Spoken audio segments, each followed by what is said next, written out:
উত্তরা ব্যাংকের ব্যবস্থাপনা পরিচালক এমডি রবিউল হোসেনকে স্বৈরাচার শেখ হাসিনা দোষর দাবি করে তাকে অপসারণের দাবিতে মানববন্ধন করেছে বিপ্লবী ছাত্র জনতা। রোববার দুপুরে মতিঝিল উত্তরা ব্যাংকের প্রধান কার্যালয়ের সামনে এ মানববন্ধন অনুষ্ঠিত হয়। এ মানববন্ধনে বৈষম্য বিরোধী ছাত্র আন্দোলনের বিভিন্ন বিশ্ববিদ্যালয়ের সমন্বয়করা উপস্থিত হয়ে বক্তব্য রাখেন। এ সময় বক্তারা বলেন, রাষ্ট্রীয় প্রতিষ্ঠানে বসে দেশের জনসাধারণের আমানতের অর্থ লোপাট, পাচার সহ নানা দুর্নীতির অভিযোগ এনে রবিউল হোসেনকে অবিলম্বে প্রত্যাহার সহ তাকে আইনের আওতায় এনে পাচার করা অর্থ ফিরিয়ে আনার দাবি জানিয়েছেন মানববন্ধনে অংশগ্রহণকারীরা।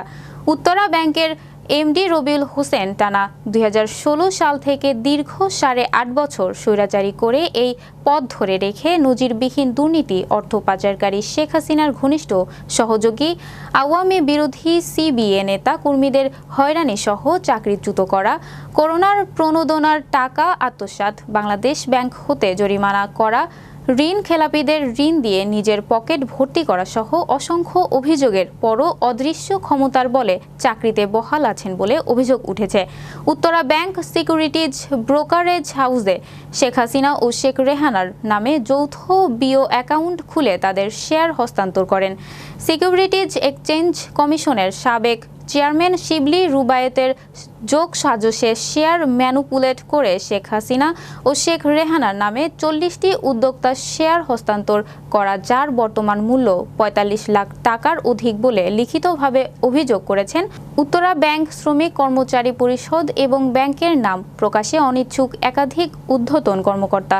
শেয়ার হস্তান্তরের পরেই শেখ হাসিনার সঙ্গে তার ব্যক্তিগত সম্পর্ক আকাশচুম্বী হয়ে ওঠে। রবিউল হাসানের পদত্যাগ ও চুক্তিভিত্তিক নিয়োগের বাতিলের দাবিতে ব্যাংকটির কর্মচারীরা বহু সমাবেশ করলেও কোনো সফল হয়নি, বরং যারা রবিউলের বিরুদ্ধে সমাবেশ করেছে তাদের নানানভাবে হয়রানি করে চাকরি থেকে অপসারণ করেছে। রবিউলের বিরুদ্ধে মূলধারার বিভিন্ন গণমাধ্যমে বিভিন্ন সময় সংবাদ প্রকাশিত হলেও ব্যবস্থা নেয়নি সংশ্লিষ্ট কর্তৃপক্ষ। তার কোন কোন বাপকে তিনি ধরেছেন, আমরা তার এই বাপদেরকে দেখতে চাই। তার কয়জন বাপ আছে, আমরা তার বাপদেরকে দেখব। তিনি নাকি বাপ জোগাড় করেছেন। আগে ছিল শেখ হাসিনা মা, শেখ মুজিবুর বাবা।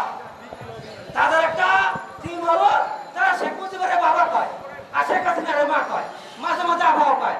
এখন আবার নতুন বাপ ধরছে, আমরা ওই বাপরা দেখতে চাই। মাথার মধ্যে চক্র ঢোকে, এর মাথার মধ্যে আছে কুবুদ্ধি, খারাপ বুদ্ধি, সকল খারাপ বুদ্ধি।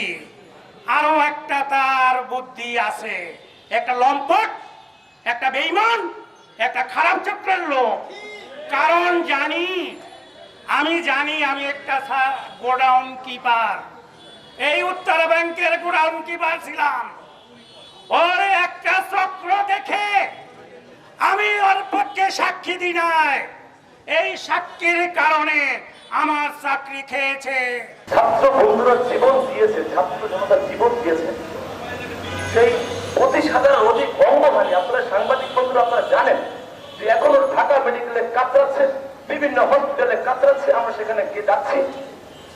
সেই সময়টা এসেও আজকে বিপ্লবের 110 দিন হয়ে যাচ্ছে, এখনো এই দোষকরা কেন এখানে থাকতে পারে? এটা আসলে খুবই কষ্টের জায়গা, খুবই দুঃখের জায়গা।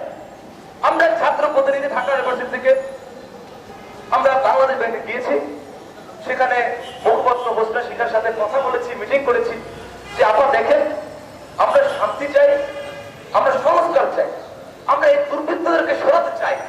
কিন্তু আমার আপনার সকলের মৌলিক দাবি, সেই জায়গা থেকে তো হাসিনাকে আমরা সরিয়েছি। নির্লজ্জ বেহায়া রবিউল হোসেন আওয়ামী লীগের লোক।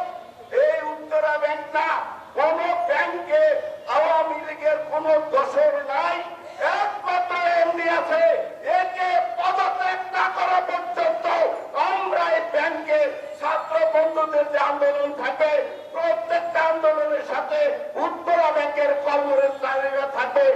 গত 22শে জুলাই আন্দোলন চলাকালে বিপ্লবী ছাত্র জনতা বৈষম্য বিরোধী আন্দোলন চলাকালে তৎকালীন স্বৈরাচার খুনি হাসিনা 22শে জুলাই যে ব্যবসায়ীদের শীর্ষ সম্মেলন করেছিলেন, সেখানে এই মতবাহী খুনি স্বৈরাচারের অন্যতম দোষর এই অর্থ পাচারকারী রবিউল শেখ হাসিনাকে বলেছিলেন যে মাননীয় প্রধানমন্ত্রী, আমরা আপনাদের পাশে আছি, যারা নৈরাজ্য সৃষ্টি করতে চায় আপনি তাদেরকে কঠোরস্থ দমন করুন, আপনি কারফিউ দিন, আমরা আপনাকে ছেড়ে যাব না।